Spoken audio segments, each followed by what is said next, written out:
नमस्कार। और जो हम लोगों ने कल देखा था कि राज्यों में अंतर्राज्यीय असमानताएं हैं। असमानताएं, एक राज्य बहुत अच्छा है और कुछ राज्य बहुत नीचे हैं। तो आखिर ऐसा क्यों है? कल हम लोगों ने इस पर चर्चा करी थी कि संसाधनों के अभाव के कारण ऐसा हुआ है। किस चीज के लिए? रिसोर्स, है ना। रिसोर्स जो है उसके कारण से, रिसोर्सेस जो हैं उसके कारण से ये ऐसा होता है। अब यहां पे एक चीज और भी है, कई ऐसी चीजें हैं जिस रिसोर्स तो है, जैसे मैंने कल उदाहरण दिया था कि आपके घर में एक ही कमरा है और कुछ लोग आ जाते हैं, तो आप अब यहां पे मान के चलिए कि रिसोर्स भी हैं, संसाधन भी हैं और आप पिछड़े हैं। जैसे एक उदाहरण लेना चाहूंगा मैं, झारखंड राज्य का, है ना।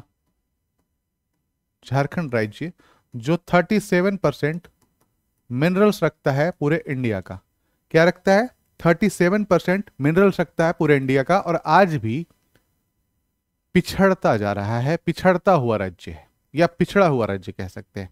तो कई बार हम ऐसा देखते हैं कि रिसोर्सेज तो हैं बट वो पिछड़ा हुआ है, बिहार से बहुत अच्छा नहीं है। ठीक है। इसके बाद है असुरक्षित समूह। असुरक्षित समूह किसे कहते हैं? कई बार आपने देखा होगा कि जैसे निर्धनता रेखा से नीचे के लोगों का अनुपात भारत में सभी सामाजिक, अभी यहां पे देखिए अनुसूचित जाति, अनुसूचित जनजाति के परिवार हैं, है ना। तो ये क्या है? असुरक्षित समूह हैं। इनको काम नहीं मिलता है, ये भूमिहीन श्रमिक होते हैं, सामान्यतः ये मुख्य धारा से जुड़े हुए नहीं होते हैं, तो ये क्या पिछड़ जाते हैं? किसमें? जो निर्धनता में, गरीबी, गरीब रह जाते हैं, है ना। तो ये आपने देख लिया। अगले चैप्टर पे चलते हैं और अगले में आप देखेंगे तो कितना है? नगरीय क्षेत्रों में 34%।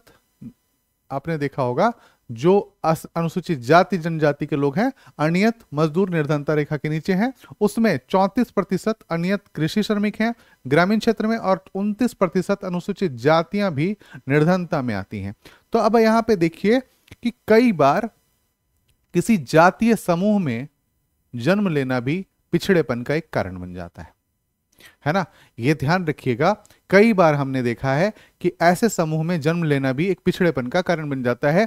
और इनसे जो लड़के आता है, इनसे जो लड़के आता है वो हमारे लिए आदरणीय है। एक तरीके से रिजर्वेशन की जो बात है वो इसी के कारण से है। आप देखोगे तो हर एक समूह में, जैसे अनारक्षित वर्ग, अदर अन्य पिछड़ा वर्ग, अनुसूचित जाति, अनुसूचित जनजाति में कुल मिला के यदि सामूहिक रूप से देखोगे तो अधिकतर पिछड़े जो लोग मिलेंगे वो अनुसूचित जाति और जनजाति के मिलेंगे। और इसके कारण से आरक्षण की व्यवस्था की गई है। और आरक्षण में कई बार यह आरोप लगाया जाता है कि जिनको आरक्षण मिलना चाहिए वास्तव में वो उनके पास नहीं पहुंच पाता है, बंदर बांट की स्थिति हो जाती है। जिनको नहीं मिलना चाहिए वो आरक्षण का लाभ उठा रहे हैं। और अभी इसी पे सुप्रीम कोर्ट में एक मामला चल रहा है कि एससी और एसटी के लिए भी ओबीसी में लागू क्रीमी लेयर जो है वो लगना चाहिए। क्रीमी लेयर लगना चाहिए कि मतलब एक निश्चित आमदनी या निश्चित आय वाले लोगों को इससे, इन आरक्षण से हटा देना चाहिए। जैसे मान लीजिए कोई विधायक का बेटा है तो उसे आरक्षण क्यों मिलना चाहिए शेड्यूल्ड कास्ट या शेड्यूल्ड ट्राइब्स का? ठीक है। कोई मुख्यमंत्री का बेटा है या बेटी है, उसे क्यों मिलना चाहिए आरक्षण शेड्यूल्ड कास्ट और शेड्यूल्ड ट्राइब्स का? मुख्यमंत्री और उससे बड़ा क्या होगा? लेकिन यहां पे अभी तक ऐसा नहीं किया गया है। तो यह मामला भी सुप्रीम कोर्ट में है और यह चल रहा है कि उनको, जिनको आरक्षण दिया जाना चाहिए वास्तव में उनको प्राप्त हो। ध्यान रखिए एक बात का कि आरक्षण देना या लाभ देना और लाभ पहुंचना, ये दोनों में अंतर है। ठीक है। लाभ देना और लाभ पहुंचना, ये दोनों में अंतर है। अब हम देखेंगे तो वैश्विक निर्धनता परिदृश्य, ऐसा नहीं है कि सिर्फ भारत ही गरीब है, दुनिया भर में गरीबों की संख्या बहुत ज्यादा है ना। अब यहां पे देखेंगे तो एक मानक लिया गया है $2.15 का प्रति व्यक्ति प्रतिदिन की न्यूनतम उपलब्धता। बट ये अब जो हो गया है, ये मामला हो गया है $3 पर पर्सन पर डे। ठीक है, तो इसका मतलब है यदि कोई 4 लोगों का परिवार है ना, पर्सन्स हैं, तो उनके लिए $12 का खर्चा चाहिए होगा। $12 का मतलब है लगभग 1200 रुपए का खर्चा उन्हें, 1100 से 1200 रुपए का खर्चा उन्हें चाहिए होगा। तब वो क्या कहलाएंगे? निर्धनता रेखा से ऊपर कहलाएंगे, नहीं तो वो निर्धन कहलाएंगे। ये अंतर्राष्ट्रीय मानक तय है। और अब यहां पे देखिए, तो यहां पे देखिए दक्षिण एशिया के देशों में भारत, पाकिस्तान, श्रीलंका, नेपाल, बांग्लादेश, भूटान, अफगानिस्तान, मालदीव में निर्धनों की संख्या में गिरावट इतनी ही तीव्र हो रही है और 2017 में 13% से गिरकर 2021 में 11% हो गई। यहां पे 2017 में कितने थे? 233 मिलियन, जो अभी 207 मिलियन अर्थात 20 करोड़ लोग निर्धनता रेखा से नीचे जीवन यापन कर रहे हैं। कितने लोग? 20 करोड़ लोग। और चीन में, यहां पे देखिए, चीन में निर्धनों का अनुपात 0.1% हो गया है। अब एक कहानी बताता हूं। चीन और भारत लगभग एक ही समय में स्वतंत्र हुए, या एक ही समय में इनमें अपने निर्णय लेने की क्षमता आई। चीन ने 1955 में ही यह तय किया था कि 2050 तक, कब? 2050 तक वो चीन जो है वो जीरो हंगर कहलाएगा। क्या कहलाएगा? Zero hunger. और चीन किस प्रकार का देश था? तो साम्यवादी देश था, कम्युनिस्ट देश था, लेफ्टिस्ट था, जिसमें क्या था? समाजवाद की परिकल्पना थी कि सभी का हक बराबर हो। पर चीन ने जब देखा कि ये जो समाजवाद है हमारे अपने लोगों के लिए अच्छा नहीं है, तो इसने विश्व के सभी देशों के लिए दरवाजे खोल दिए और कैपिटलाइजेशन को अपना लिया। राजनीति में उसने समाजवाद ही रखा, राजनीति में उसने कोई बदलाव नहीं किया, बट आम जनता के लिए या आम तौर पे उसने विदेशी कंपनियों के लिए पूंजीवाद अपनाया। और आज देखेंगे तो विश्व में दूसरे नंबर पे वो देश पहुंच चुका है। और इसने 2022 में, ये जो जीरो हंगर है, 2022 में हासिल कर लिया। जब एक घर के रूप में हम टारगेट करते हैं तो हम 5 से 10 साल का, अधिक बड़ा टारगेट है, जैसे घर बनाने का टारगेट है तो 5 से 10 साल का टारगेट लेते हैं। एक डिस्ट्रिक्ट 10 से 20 साल का, एक राज्य 20 से 30 साल का, और एक देश हमेशा 50 से 100 साल का टारगेट लेता है। और इस 100 साल के टारगेट में हमारे लिए सरकार का स्थिर होना बहुत जरूरी होता है। जब तक सरकारें स्थिर नहीं होंगी तब तक हम ये टारगेट पूरा नहीं कर पाते हैं। ठीक है, तो ये आप यहां पे देखोगे। ठीक है, इसके बाद आगे चलते हैं। इसमें अब यहां पे देखिए हेड काउंट रेशियो कुछ चुनिंदा देशों में, तो आप यहां पे देखोगे तो बांग्लादेश 9.6 है 2022 में, पाकिस्तान 4.9 है 2018 में, भारत जो है अभी भी काफी पिछड़ा हुआ है 11.9 है, और चीन ने 0.1 हासिल कर लिया है, बिल्कुल भी पीछे नहीं है। मतलब भारत की स्थिति नाइजीरिया से कुछ ही अच्छी है, बाकी एशियन देशों में तो सबसे बुरी है ना। तो ये यहां पे दिखाया गया। उसके बाद जो मामला है, अब जो है, जो पॉवर्टी है, पॉवर्टी सबसे ज्यादा कहां पे पहुंच गई है? तो सबसे ज्यादा ये सब अफ्रीकन कंट्रीज में पहुंच गई है आज भी। अब जब हम देखेंगे अभी का आंकड़ा, यूएनडीपी का आंकड़ा देखते हैं, तो अभी जो गरीबी है, पॉवर्टी है, वो अफ्रीका में रह गई है, बाकी के देशों में लगभग समाप्त हो गई है। ठीक है, अब यहां पे एक चीज और भी है। संयुक्त राष्ट्र संघ ने 2030 के लिए, किसके लिए? 2030 के लिए कुछ लक्ष्य निर्धारित करे हैं, जिसको हम एसडीजी के नाम से जानते हैं। किसके नाम से जानते हैं? एसडीजी के नाम से जानते हैं। ये लक्ष्य कब निर्धारित गए थे? तो 2015 में। 2000 से लेकर 2015 तक जो लक्ष्य निर्धारित थे उन्हें हम एमडीजी के नाम से जानते थे। किसके नाम से जानते थे? मिलेनियम डेवलपमेंट गोल के नाम से जानते थे। अब जो 2015 से 2030 तक है वो एसडीजी के नाम से जानते हैं। सतत विकास लक्ष्य है कि मतलब ऐसे संसाधनों का उपयोग करना कि वो बर्बाद भी ना हो और हमारा विकास चलता रहे। तो ये एसडीजी। अब एसडीजी में कितने गोल हैं? तो एसडीजी में गोल हैं 17। कितने गोल हैं?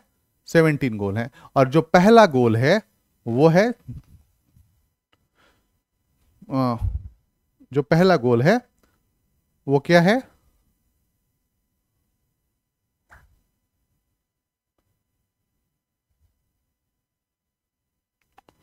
वो पहला गोल है नो पॉवर्टी। कौन सा? No poverty. किसका है? पहला गोल है एसडीजी का। पहला गोल जो है वो नो पॉवर्टी है। अभी हम लोग आगे इसको देखते हैं।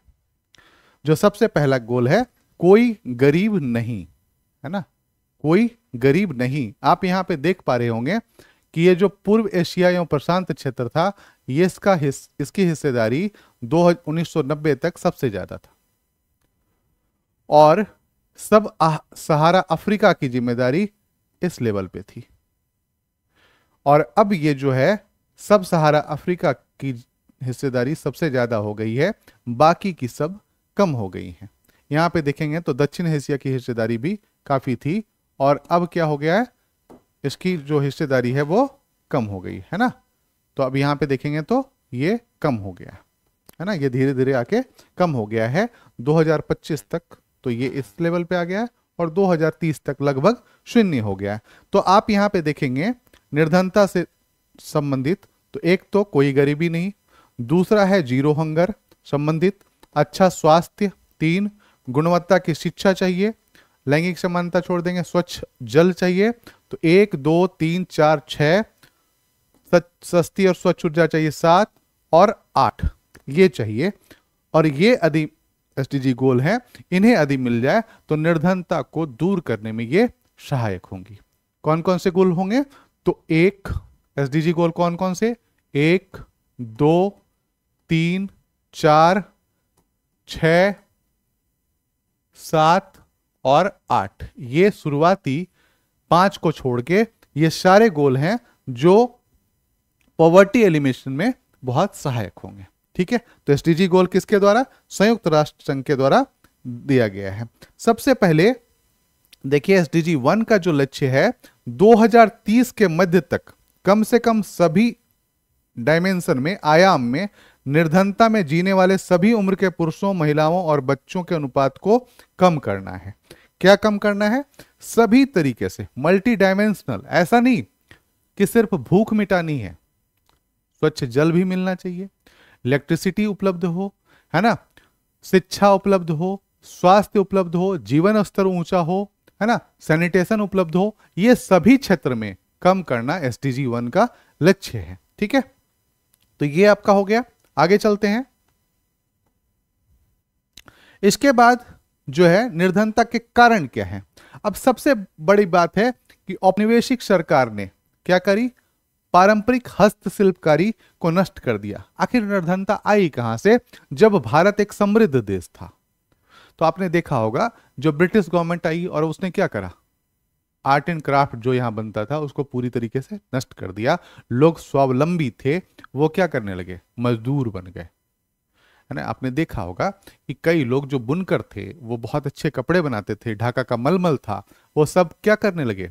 सब मजदूरी करने लगे, क्योंकि हस्तशिल्प जो था वो पूरे तरीके से बर्बाद कर दिया गया। क्यों बर्बाद कर दिया गया? क्योंकि वो सस्ता कपड़ा बेचते थे और उससे क्या हुआ कि लोगों ने वही चीजें लेनी शुरू करी। अब यहां पे देखो कि जब वो क्या करेंगे, इस तरीके से हरित क्रांति या इस तरीके की चीजें आएंगी तो क्या होगा? कुछ क्षेत्रों तक सीमित रहेगा और बाकी जगहों पे फैक्ट्रियां लगेंगी। अब फैक्ट्रियां लगेंगी जब, तो मजदूर आएंगे गांव से, और गांव के मजदूर फैक्ट्रियों में जब मजदूरी करेंगे तो क्या उन्हें बहुत अच्छी मजदूरी मिलेगी? नहीं, एक लिमिट तक मिलेगी। बट गांव में वो भी नहीं मिल रही थी क्योंकि गांव में आय के साधन सीमित हो गए थे। तो उनके लिए वो क्या करते हैं? पलायन करते हैं। आज भी देखा होगा, पलायन का एक बहुत बड़ा कारण है रोजगार। तो पलायन करते हैं और यहाँ आके मजबूरी में गंदी मलिन बस्तियों में रहने को मजबूर होते हैं, क्योंकि अच्छी स्वस्थ बस्तियों में वो नहीं रह पाएंगे, वहां का खर्चा नहीं उठा पाएंगे। ठीक है, तो ये हो गया। इसके बाद जो है कई तरीके की चीजें काम करते हैं। अब यहां पे देखो निर्धनता निरोधी। ठीक है, अब यहां पे आपको देखना है कि अपने आसपास के कुछ चीजों, यहां पे देखिए कि पहला तो है निर्धनता को रोकने के क्या उपाय किए जाएंगे। तो पहला है आर्थिक समृद्धि। ठीक है, आर्थिक समृद्धि का मतलब क्या है? आर्थिक समृद्धि का मतलब, इकोनॉमिक ग्रोथ का मतलब यह है कि जैसे पूरे भारत में उद्योगों की संख्या, इंफ्रास्ट्रक्चर की संख्या, ये सारी चीजें बढ़ाई जाए। जैसे मान लीजिए एक फैक्ट्री लगती है, आर्थिक समृद्धि की बात करें तो एक फैक्ट्री लगती है किसी गांव के पास या किसी छोटे शहर में या किसी खाली जगह में। इसमें 10,000 लोग काम कर रहे हैं। कितने लोग? 10,000 लोग। ठीक है, तो 10,000 लोग जब काम कर रहे हैं तो इनका परिवार होगा, यदि परिवार 4 लोगों का भी है तो 4 गुने 10 मतलब 40,000 लोग। 40,000 लोगों का पालन पोषण प्रत्यक्ष रूप से हो रहा है। दूसरी बात, यहां पे 10,000 लोगों को क्या चाहिए? राशन चाहिए। तो सीधी सी बात है, राशन की दुकानें खुलेंगी, कपड़े की दुकान खुलेगी, है ना, और अन्य आवश्यकताओं की दुकान। ठीक है, अन्य चीजों की दुकान। इसका मतलब है यहां पे भी 5,000 या 5,000 नहीं तो 2,000 लोगों को रोजगार मिल जाएगा। क्या मिलेगा? 2,000 लोगों को रोजगार मिल जाएगा। इसके साथ स्कूल डेवलप होगा, इसके साथ और भी सारी चीजें चलेंगी। इसका मतलब है ये एक छोटा शहर बन जाएगा, एक छोटा सा शहर या कस्बा बन जाएगा, है ना। 10,000 लोगों ने, जैसे आपने देखा होगा सिंदरी कारखाना, तो सिंदरी एक शहर डेवलप हो गया क्योंकि वहां पे एक कारखाना लग गया। बोकारो एक शहर डेवलप हो गया क्योंकि वहां पे एक कारखाना लग गया। तो इस तरीके से जहां भी कारखाना, बड़े कारखाने लगते हैं वहां पे एक शहर डेवलप हो जाता है। इसके अलावा जो अब यहां पे देखो, यहां रोजगार मिल रहा है, यहां पे सारे साधन मिल रहे हैं। इसके अलावा जो इन सुविधाओं तक नहीं पहुंच पा रहे हैं उनके लिए सरकार क्या करेगी? तो उनके लिए कुछ काम करना शुरू करेगी। जैसे आपने देखा होगा मनरेगा, Mahatma Gandhi national rural employment guarantee act, है ना।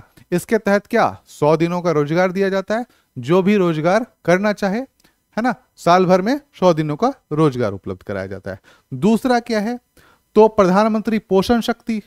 ठीक है, पोषण शक्ति बच्चों के लिए विशेषकर कैलोरी और स्कूल में अधिक से अधिक नामांकन करना, तो ये दूसरा हो गया। शिक्षा के क्षेत्र में यह काम किया गया, है ना। तीसरा प्रधानमंत्री सुरक्षित मातृत्व अभियान। चौथा प्रधानमंत्री उज्ज्वला योजना, जिसमें क्या होगा कि एलपीजी सिलेंडर दिए जा रहे हैं, ईंधन की आपूर्ति की जा रही है। और इस तरीके से कई चीजें की जाती हैं कि भारत में निर्धनता में निश्चित रूप से गिरावट आई है, लेकिन प्रगति के बावजूद निर्धनता उन्मूलन भारत की सबसे बाध्यकारी चुनौती है अभी भी, है ना। और इसके लिए निर्वाह के यथोचित स्तर की अपेक्षा जीवन निर्वाह की न्यूनतम, अभी हम लोग जो कर रहे हैं वो क्या है? न्यूनतम स्तर है। न्यूनतम स्तर है। क्या है? न्यूनतम स्तर है। और ये न्यूनतम स्तर नहीं, एक अब जो हम लोग यहाँ पे मिनिमम जो है, एक यहाँ पे देखेंगे तो हम इसके बाद किसके बात करेंगे? एक यथोचित स्तर, एक उचित स्तर, है ना। एक मतलब ऐसा स्तर होना चाहिए जिसमें लोग आराम से खा पी रह सकें, है ना। ये हमने न्यूनतम स्तर प्राप्त किया कि किसी भी तरीके से खा पी लो, जीवन जी लो, बच जाओ। बट अब आपने यहां पे देखा होगा चाइना जो है वो, चाइना किस पे काम कर रहा है? चाइना कॉमन प्रॉस्पेरिटी पे काम कर रहा है। किस पे काम कर रहा है? कॉमन प्रॉस्पेरिटी पे। ठीक है, सामान्य समृद्धि पे काम कर रहा है। इसने 2022 में जीरो हंगर प्राप्त किया। क्या किया? 2022 में जीरो हंगर प्राप्त किया, और अब किस पे काम कर रहा है? कॉमन प्रॉस्पेरिटी पे, सभी के लिए समृद्धि पे। समृद्धि का मतलब क्या?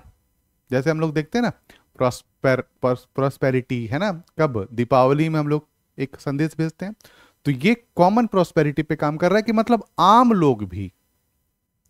लोग भी इस जो समृद्धि हो रही है या जो भारत में ग्रोथ हो रही है इसके हिस्सेदार बने। और आपने देखा होगा चाइना ने कई कंपनियों का सरकारीकरण किया है ना। ठीक है, ये चीजें हैं, बट हम लोकतंत्र में रह रहे हैं ना, हम तो नहीं कर सकते। अभी तो आप लोग चिल्लाना शुरू कर दोगे कि तानाशाह आ गया, तानाशाह आ गया, है ना, क्योंकि ये नैरेटिव बना दिया गया है कि तानाशाह आ गया। यदि आप सरकार स्थिर नहीं रखोगे ना, कुछ भी नहीं कर पाएंगे हम। और जितनी चीजें हम लोगों ने झेली हैं, शायद आगे ना झेलें तो अच्छा हो। तो कॉमन प्रोस्पेरिटी का मतलब है सामान्य समृद्धि की तरफ। चाइना की बड़ी तारीफ करते हो ना आप, चाइना जाके रहो, फिर समझ में आएगा कि आप चाइना और बांग्लादेश की बात करता हूं, चाइना एंड बांग्लादेश,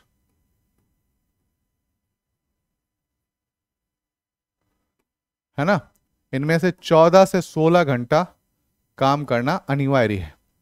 आप यहां पे जब जाते हो ऑफिस में तो कितना काम करते हो? 8 से 8.5 घंटे। वहां पे ऐसा है ही नहीं, 8 साढ़े 8 घंटे का कोई रूल नहीं है। आप वहां पे जितने घंटे काम करो उतने घंटे पैसे। अब 2 घंटे काम करो, 2 घंटे के पैसे। जैसे सिलाई, मतलब मिनिमम तो एक तय है कि इतना घंटे काम करना पड़ेगा। उसके बाद जैसे जैसे आप घंटे, आप पे निर्भर है, आप पे दबाव डाल ही नहीं रही, वो कंपनी दबाव डाल ही नहीं रही है। आपको क्या करा, 8 घंटे काम कर रहे हैं आप, ठीक है, 8 घंटे आइए, 12,000 मिलेगा। आपने जैसे ही 10 किया, ये 16,000 कर देगा। तो आप कौन सा काम करना चाहोगे? 2 घंटे में 4,000 एक्स्ट्रा। जैसे ही 12 घंटे किया, 22,000 कर दिया। 2 घंटे और एक्स्ट्रा में 6,000 एक्स्ट्रा। 14 घंटे काम किया आपने, यह 28,000 मिलेगा या 30,000 मिलेगा। अब बताओ कौन सा स्लॉट चुनोगे? 8 घंटे, 12 घंटे, 10 घंटे या 14 घंटे? सब लोग 14 घंटे चुनोगे। और आपने ये खुद चुना है, सरकार कहेगी इसमें या कंपनी कहेगी इसमें हमारी कोई भागीदारी नहीं, हम तो कह रहे हैं 8 घंटा काम करो, हम 12,000 से ज्यादा नहीं दे पाएंगे। और ये चीजें चलती है, ठीक है। तो आप समझ गए होंगे इस चैप्टर को। ये चैप्टर आज समाप्त होता है और अगले चैप्टर में फिर से हम मिलते हैं और एक नए टॉपिक के साथ। बाकी ये चीजें सारांश में है, यदि तुम ये आप लोग करना चाहें तो इसे पढ़ सकते हैं, है ना। आज के लिए इतना ही, फिर मिलते हैं, धन्यवाद।